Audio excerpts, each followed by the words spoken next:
Bismillahirrahmanirrahim. Serial Pancasila Numerik kali ini judulnya adalah KUH Pancasila. Sekilas pandang, urgensi pembenahan hukum nasional.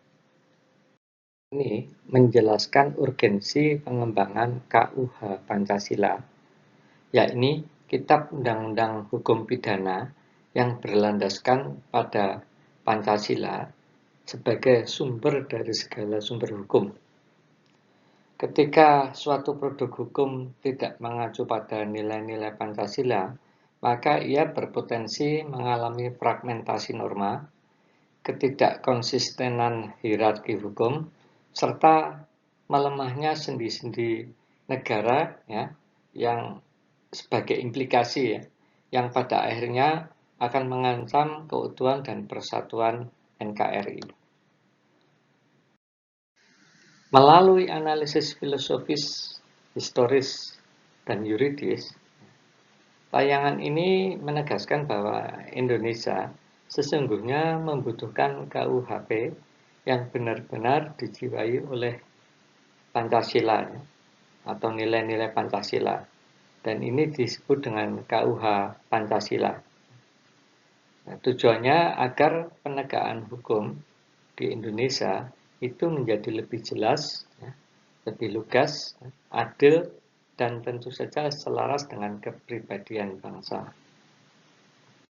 Saat ini, Indonesia akan memasuki babak baru dalam sistem hukum, di mana mulai tanggal 2 Januari 2026, artinya beberapa minggu ke depan, akan ditetapkan berlakunya secara efektif KUHP baru, yakni Undang-Undang Nomor 1 Tahun 2023 untuk menggantikan KUHP lama warisan penjajah Belanda.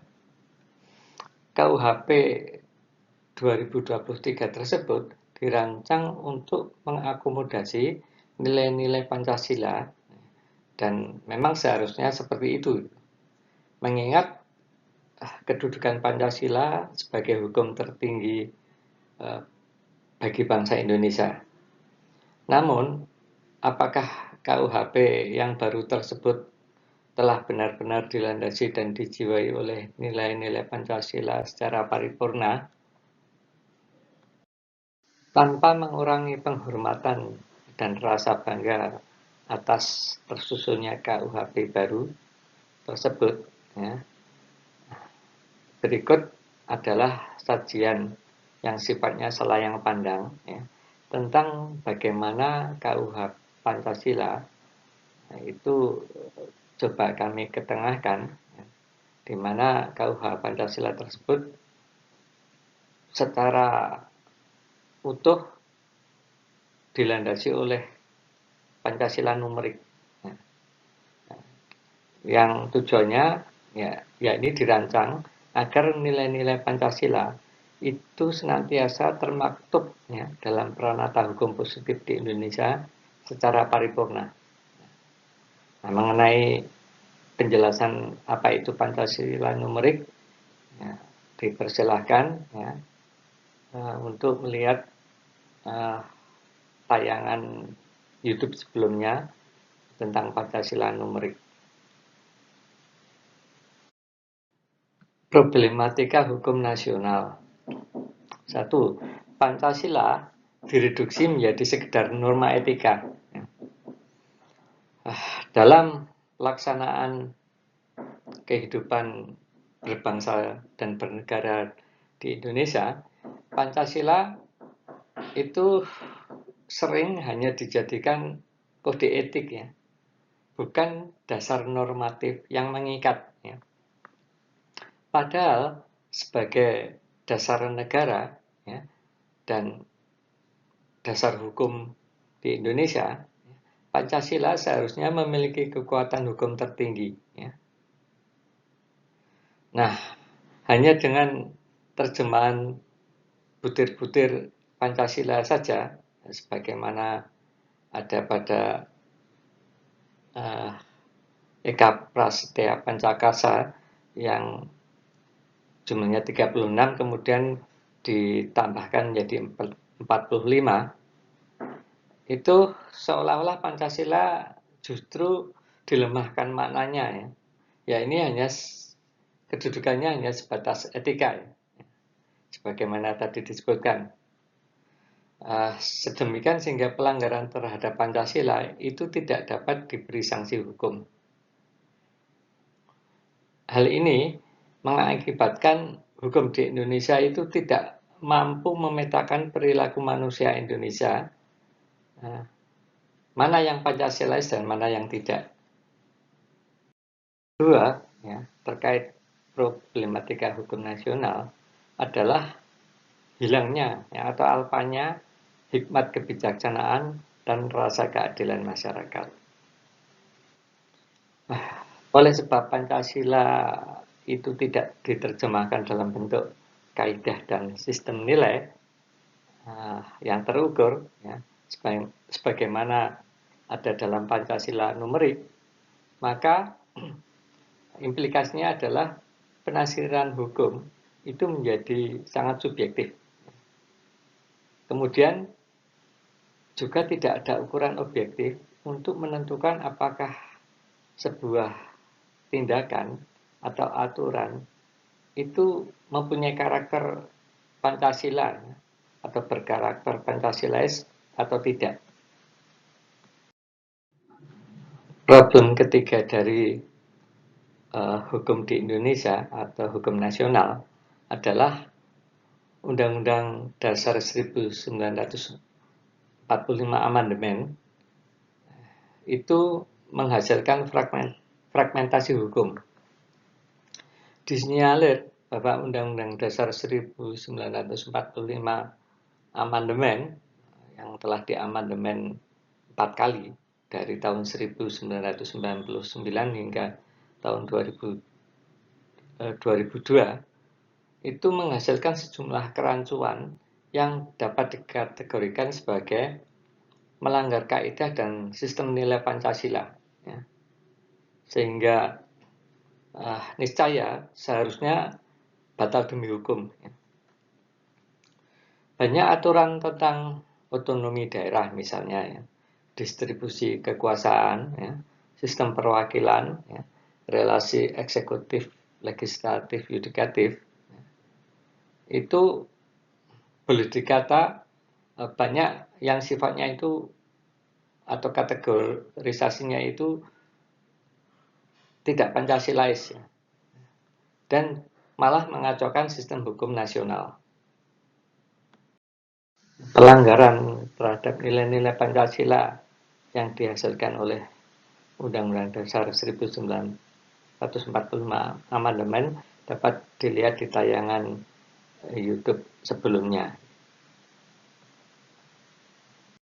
Tanpa menempatkan Pancasila sebagai landasan bagi setiap pasal dalam konstitusi, ya, maka setiap produk hukum yang dibuat itu patut dipertanyakan, ya, kemampuannya untuk menyelesaikan kerancuan sebagaimana gambaran di atas. Pada akhirnya kembali pada Undang-Undang Dasar 1945 asli merupakan keniscayaan. Mengapa Indonesia membutuhkan KUH Pancasila? Pertama, KUHP warisan Belanda yang telah dipakai selama puluhan tahun, ya, semenjak kemerdekaan Indonesia, merupakan KUHP tersebut merupakan warisan Belanda, ya, yang sifatnya terlalu positivistik, ya, dan tidak berkepribadian nasional. Nah, KUHP yang dianut oleh Indonesia dari warisan Belanda tersebut itu sifatnya lebih membela, ya, atau mengutamakan para penguasa atau amtenar, ya, istilah Belandanya, ya. Kemudian juga mengutamakan warga asing yang bekerja sama dengan penjajah, ya. Juga para ningrat yang dalam tanda petik, ya, berkolaborasi dengan penjajah gitu.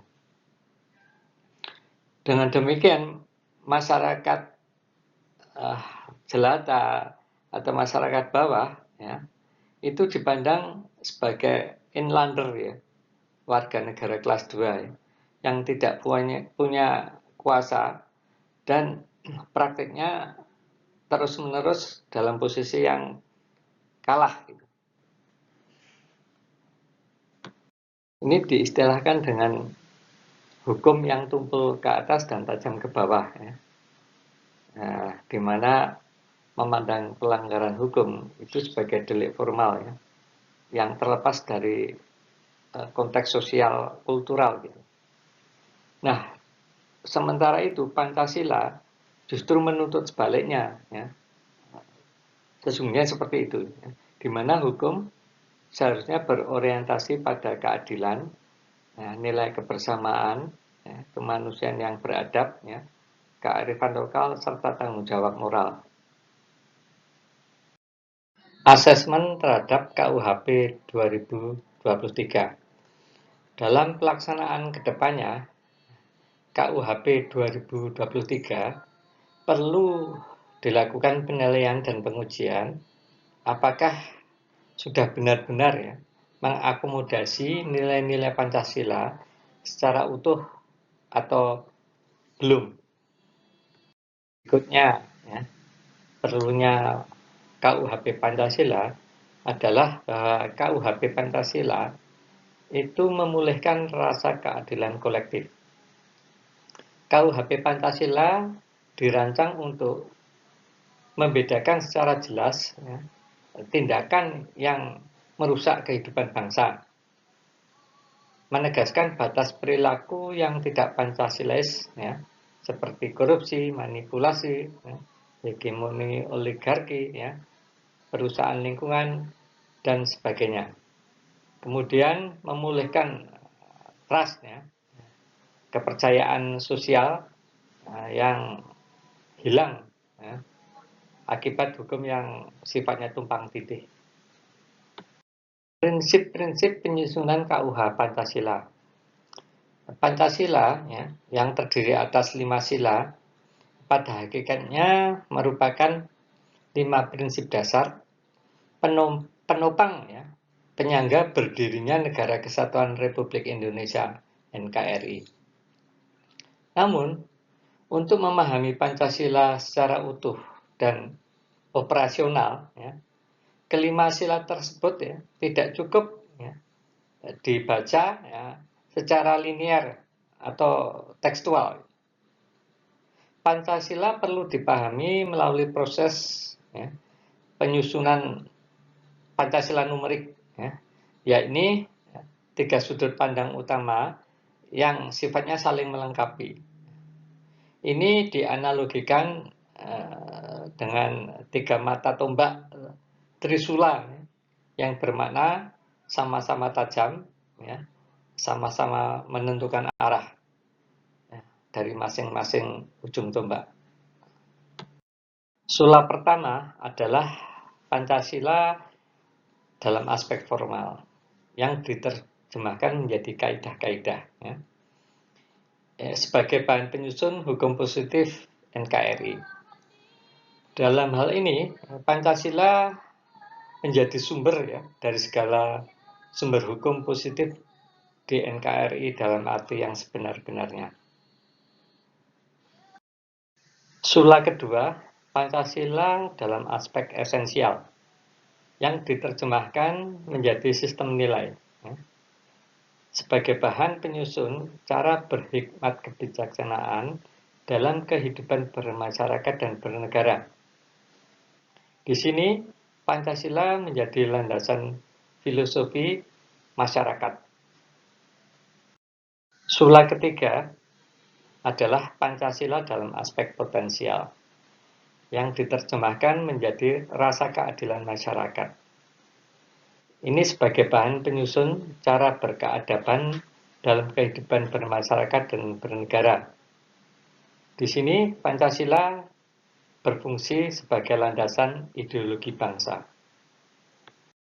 Dilihat dari perspektif ketatanegaraan, urutan penerapan ketiga aspek tersebut, ya, berjalan mulai dari aspek formal, kemudian berlanjut ke aspek esensial, dan akhirnya menuju aspek potensial.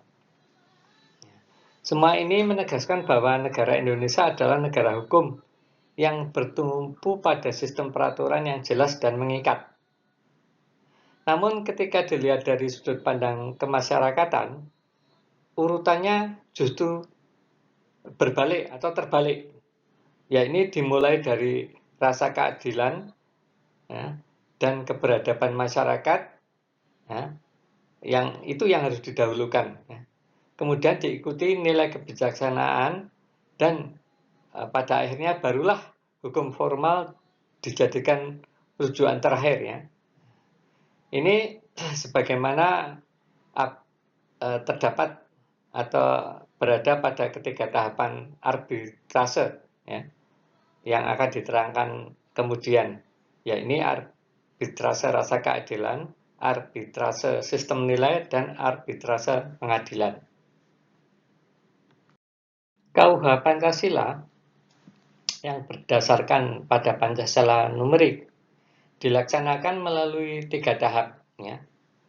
Pertama, ya, tahap arbitrase rasa keadilan, ya, yang pelaksanaannya berbasis artificial intelligence yang canggih. Ya.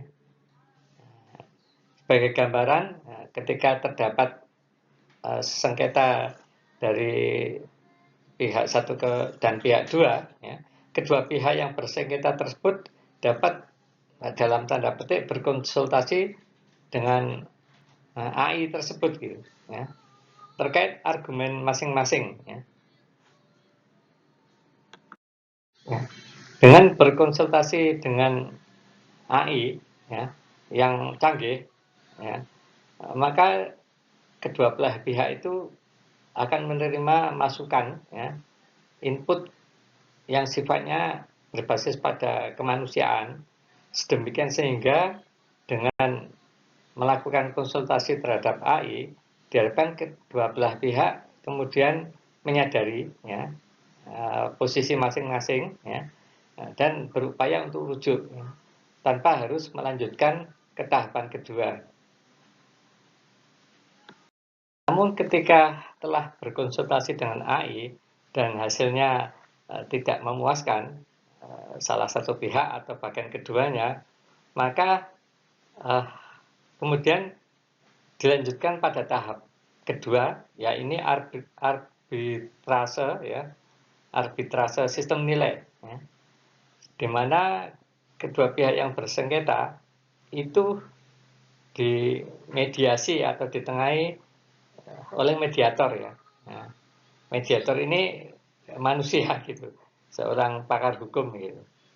Nah, yang mencoba membuka wawasan atau kesadaran dari kedua pihak tersebut yang bersengketa ya, dan berupaya mempersuasi kedua pihak agar mengambil sikap yang bijaksana, tenggang rasa, welas asih ya. Sedemikian sehingga masing-masing kemudian sadar gitu untuk pada akhirnya mencari win-win solution gitu. Meskipun begitu ya, ketika salah satu pihak atau keduanya yang bersengketa tersebut ya, merasa tidak puas ya, dengan konsultasi atau mediasi oleh mediator, maka mereka bisa melanjutkan kepada tahap ketiga, yakni arbitrase pengadilan negara gitu. Di mana dalam pengadilan tersebut ya, sang hakim telah lebih dulu dibekali dengan historisitas ya, dari arbitrasi pertama dan arbitrasi kedua gitu, sehingga sang hakim sudah memiliki bekal pengetahuan yang cukup ya untuk nantinya mengambil keputusan hukum gitu, sehingga diharapkan terdapat keputusan yang benar-benar tepat atau adil. Dengan adanya tahapan-tahapan arbitrase tersebut, maka persoalan atau sengketa yang muncul di masyarakat itu tidak serta-merta kemudian masuk ke pengadilan, melainkan dilakukan pendekatan yang sifatnya kemanusiaan, ya, tenggang rasa dan sebagainya, sehingga diharapkan mereka tidak perlu untuk masuk ke ranah pengadilan, ya. Dengan demikian secara Pancasilais mereka telah melakukan permufakatan atau hikmat kebijaksanaan, ya, dan seterusnya, ya, sifatnya bermusyawarah untuk mencapai mufakat. Dan ini adalah khas, ya, bangsa Indonesia gitu. Implikasi kedepannya dengan adanya pendekatan yang sifatnya kemanusiaan sebelum masuk ke ranah pengadilan, maka diharapkan nanti yang masuk ke ranah pengadilan itu jumlahnya sangat sedikit atau berkurang banyak gitu. Sedemikian sehingga lembaga pemasyarakatan gitu, lapas ataupun penjara itu penghuninya, ya, dalam tanda petik itu akan berkurang jauh. Dari semua itu kita bisa melihat bahwa dengan KUH Pancasila,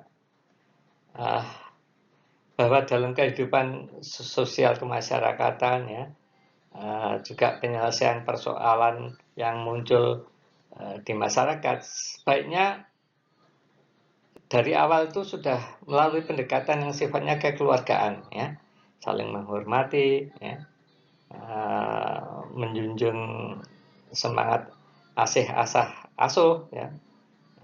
Nah, kepentingan bersama hendaknya itu dirembuk dan diputuskan melalui hikmat kebijaksanaan yang bersumber dari nilai-nilai Pancasila. Gitu. Nah, ketika masyarakat secara umum telah tertib dan berkeadaban, maka hukum positif, ya, tidak perlu dirancang secara berlebihan, ya, dan terlalu rumit, terlalu jelimet gitu.